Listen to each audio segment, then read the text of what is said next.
C'est l'histoire d'un jeune homme qui entrait récemment dans une nouvelle école, ce qui explique pourquoi il se retrouvait souvent seul. Il n'avait pas encore eu l'occasion de se faire des amis depuis son arrivée. Au lieu de se concentrer sur ses études, il suivait de près ce professeur de 40 ans. Étonnamment, le jeune adolescent dans la classe ne voulait pas qu'un autre élève intimide le professeur, et si cela se passait, lui-même il punissait les responsables. Ce qui surprenait le plus, c'est que dès qu'elle voyait cela, elle tombait sous le charme. Cette enseignante de 40 ans commençait à avoir des sentiments pour son élève adolescent. Mes chers spectateurs, jusqu'où pensez-vous que cet amour fou pourrait aller?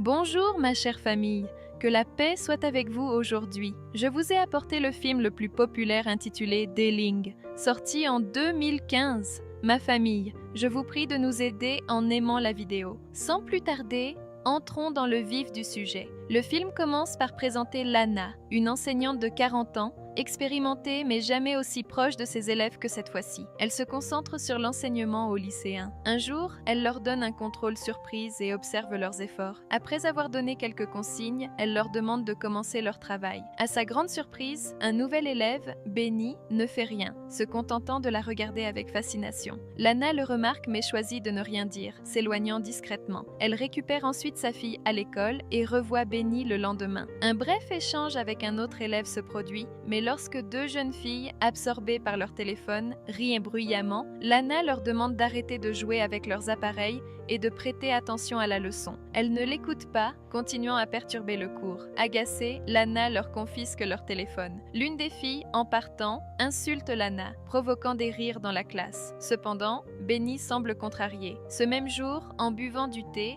Lana observe une altercation entre la fille qui l'avait insultée et un garçon qui n'est autre que Benny. Il jette le sac de la fille par terre et s'empare de son vélo, se vengeant visiblement. Lana ne comprend pas le comportement de Benny. Pour éclaircir la situation, elle l'invite dans une pièce privée pour une discussion en tête-à-tête. Dès son entrée, l'atmosphère devient gênante. Pour briser le silence, Lana lui demande s'il aime l'école, mais Benny esquive la question en lui demandant ce qu'elle attend de lui. Lana lui explique qu'elle ne veut que son bien et qu'elle désapprouve la manière dont il traite ses camarades. Dans la conversation, elle touche accidentellement le genou de Benny, qui interprète ce geste comme un signe d'affection. Lana propose son aide, mais Benny refuse, esquissant un sourire et demandant si la discussion est terminée. Lana acquiesce et quitte la pièce, mettant fin à cet échange embarrassant. L'après-midi même, chez elle, Lana examine les résultats des examens sur son ordinateur portable et remarque que les notes de Benny sont bien en dessous de la moyenne, ce qui l'inquiète. Elle commence à réfléchir à comment l'aider. Sa fille rentre alors à la maison et Lana ferme précipitamment son ordinateur. Le lendemain, elle décide de se focaliser sur son enseignement, évitant de penser à Benny. Après ses cours, elle découvre le sac de Benny par terre. Surprise, elle l'ouvre, en sort un t-shirt et le sent, comme un pirate appréciant une fragrance rare. Cela témoigne de son attachement naissant pour Benny. Plus tard, entendant quelqu'un approcher, elle remet rapidement le t-shirt dans le sac et se dirige vers les toilettes. Benny la suit discrètement et commence à la toucher de manière déplacée. Lana tente de lui expliquer que ce comportement est inacceptable, mais il ne veut pas l'entendre, allant jusqu'à lui lécher le cou. Elle lutte contre ses propres sentiments, prête à céder, mais pense à sa famille et se retient. Elle prévient Benny que cela ne doit jamais se reproduire et qu'il pourrait être expulsé s'il continue. En sortant, Benny insinue que Lana désire sa compagnie. Elle lui répond qu'elle ne peut pas avoir de sentiments pour ses élèves, trop jeune à ses yeux, mais secrètement, elle sait qu'elle est amoureuse de lui. Même la nuit, elle ne peut s'empêcher de penser à cet incident. Le jour suivant, à l'école, Lana essaie de se concentrer sur son travail, mais remarque que Benny ne fait pas attention, la regardant fixement. Elle lui fait signe de se remettre au travail, mais il l'ignore. À la fin du cours, il lui propose de sortir pour discuter de leurs sentiments. Lana refuse catégoriquement, clarifiant que leur moment était une erreur. Cet après-midi-là, en arrivant au parking, elle découvre que sa voiture a été vandalisée, avec la porte rayée et le rétroviseur cassé. Elle soupçonne immédiatement Benny, bien qu'elle ne le voie pas.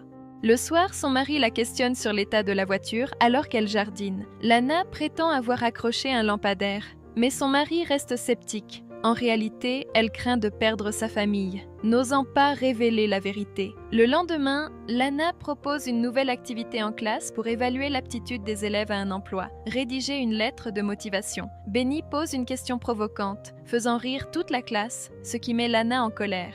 Elle lui ordonne d'aller voir le directeur, mais il la défie en lui demandant si elle aime vraiment son travail. Furieuse, Lana sort de la classe en criant à Benny de partir. Les élèves soutiennent Benny et une éponge est lancée, frôlant Lana qui quitte la pièce. À la maison, pendant qu'elle lit une histoire à sa fille, le téléphone sonne. Lana répond, mais personne ne parle à l'autre bout de la ligne. Elle comprend que c'est Benny et décide d'éteindre le téléphone, continuant sa lecture. Le jour suivant, elle évite l'école en se prétendant malade après avoir vu Benny. Elle passe la journée près d'une rivière, puis se rend au musée pour réfléchir. À sa grande surprise, elle y rencontre Benny, qui semble la suivre. Effrayée, elle tente de s'échapper mais se retrouve coincée avec lui dans un ascenseur. Il la touche tendrement et malgré ses efforts pour résister, Lana cède presque à ses émotions. Benny joue avec elle, s'arrêtant chaque fois qu'elle essaie de l'embrasser, ce qui la laisse confuse. Le jour d'après, Lana retourne à l'école, mais au lieu d'aller en classe, elle entre discrètement dans la salle des professeurs, prend un examen et le cache dans le manteau de Benny pour le faire expulser de l'école. À l'heure du déjeuner, comme prévu, Benny est arrêté par la sécurité pour tricherie et expulsé. Lana se sent d'abord soulagée, mais réalise bientôt qu'il lui manque. Elle se remémore leurs moments intimes et son charme. Le film se termine ainsi, laissant les spectateurs avec une note de nostalgie. N'oubliez pas, ma famille, de liker la vidéo et de vous abonner à la chaîne. Merci.